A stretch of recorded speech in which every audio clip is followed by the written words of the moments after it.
Hey guys, so I'm gonna do another random but ideas video, alright?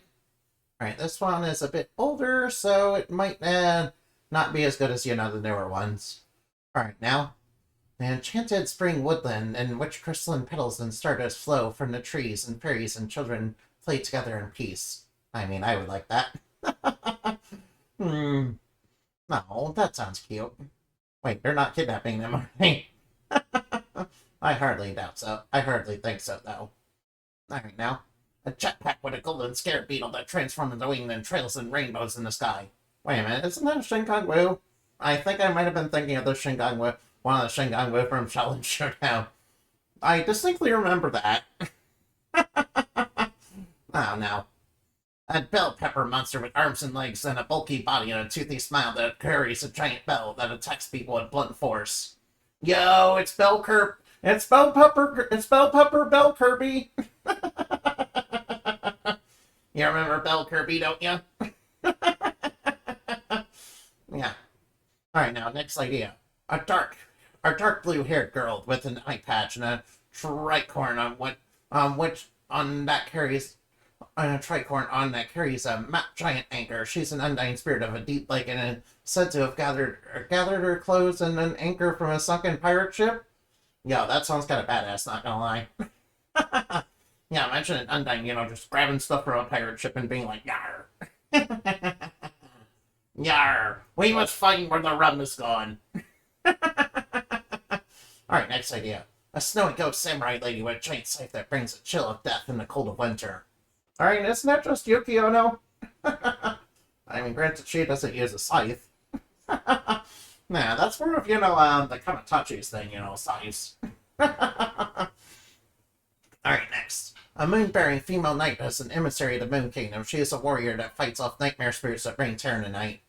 I mean, that's just basically Endemadi, only I'm not a knight, though. I'm more of a magician slash cleric. Hmm. Alright, now number 7. People that are possessed by nightmare spirits are making them dangerous and uncontrollably violent, leading them to hurt and abuse others. Well, that's actually just part of the lore, actually. I'm pretty sure that's part of the word dream of nightmares, because, the nightmares. Because, it was set up to brainwash people in that war. Yeah, which was done by the Boogeyman of Darkness that was working with Astarte and also, Callista. Yeah. Yeah. Yeah, basically, Boogeyman of Darkness was rolling around with the Boogeyman and kidnapping children and bringing them to, Callista to basically trap them in fantasy worlds. And it was part of Astarte's plan to basically brainwash people and, make them into soldiers for her ends. All right, now, next idea. 7 coins that contain the powers of the virtue of kindness, diligence, patience, humility, temperance, love, and chastity. Well, those are. Alright, I used to, believe in a lot of that kind of stuff, but, Well, I think these are just 8 golden coins from Super Mario Land 2. Well, kind of. Wait, I mean, there's 6 of those. What's in there? Alright, 9. I said that the 7 coins are merely the sleeping form of spirits which have been put into the Book of Life, which is stolen by a tyrant who wishes it and use its power to make the universe to its demented will. I mean, that kind of is kind of like what the paintbrush of fairy is, in the lore. Which is, is a special one that's like a sacred treasure that, had the ability to basically create the world. And the sacred treasures are, a target for Red Moon to try and steal. So I guess this is like a really early version of it. Although there is a treasure in the lore that's called the Book of Sealing, which, seals away monsters. I don't see why it couldn't have a Book of Life or something like that in the lore as well. Alright, number 10. Wow, we must really love the 7 coins idea back then.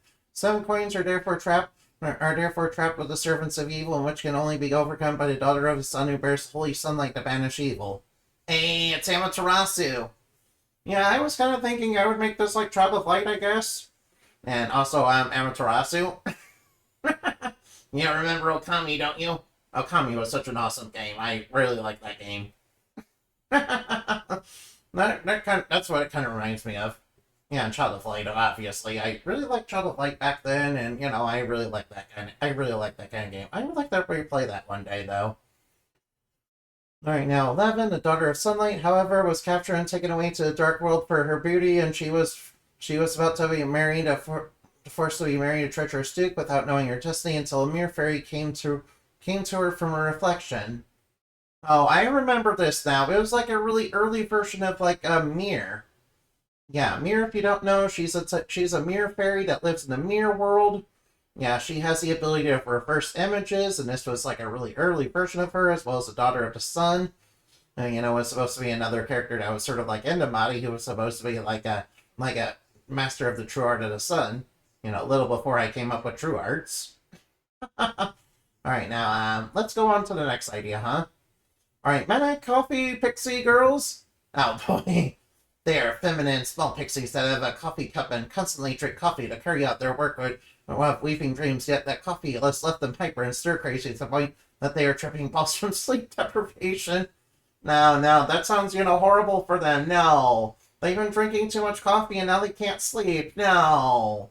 That's some serious caffeine addiction. No, I feel bad for them now. That's not nice. Alright. That does it for the ideas. I mean, this was, 12 of them, but, maybe I'll go back to that format later. Anyway, I thank you for watching. I hope you had plenty of fun. Remember to play games that fun, okay? And, remember, fly like birds, shine like the moon. For we are stuff dreams are made of.